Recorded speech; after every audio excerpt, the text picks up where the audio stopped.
हज़रत इब्राहीम अलैहिस्सलाम नमरूद बादशाह के अहद में नबी मुकर्रर हुए। नमरूद खुद को खुदा कहलवाता था और उसकी कौम बुतों की पूजा करती थी। जब इब्राहीम अलैहिस्सलाम ने लोगों को झूठे खुदा और बुतों की पूजा से मना किया तो लोग गुस्से हुए। एक दिन इब्राहीम अलैहिस्सलाम ने खामोशी से इबादतगाह में एक के सवा तमाम बुतों को अपनी कुल्हाड़ी से तोड़ दिया और आखिर में वो कुल्हाड़ी सबसे बड़े बुत के कंधे पर रख देते।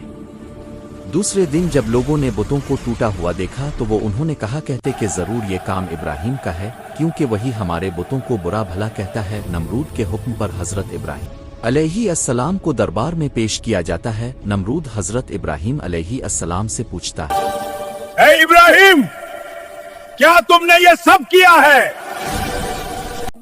ये सबसे बड़ाई बोझ से पूछो, शायद वो बता दे कि बाकी बुतों को किसने गिरा दिया। तू जानता है कि ये पत्थर है, ये बोल नहीं सकते, तभी ऐसी बात कहता है। क्या तू मेरे खुदा होने का भी इनकार करता है? मेरा रब वो है जो जिंदगी देता है और मौत देता है। दो कैदियों को लाया जाए और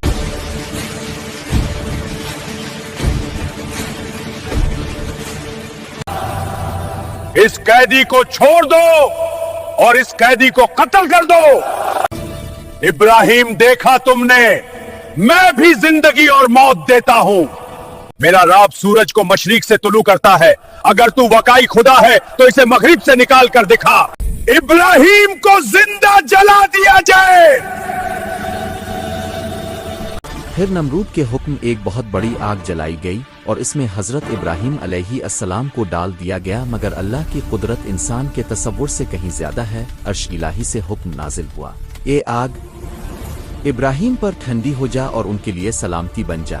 आग जो जलाने के लिए तैयार की गई थी, रब की कुदरत से एक पुरसुकून बाग में बदल गई और हजरत इब्राहीम अलैहिस्सलाम मुतमईन और मुस्कुराते हुए आग से बाहर आ गए। लोगों की यूं नमरूद के गुरूर की दीवार टूट गई और सच्चाई की ताकत ने बातिल को शिकस्त दे दी।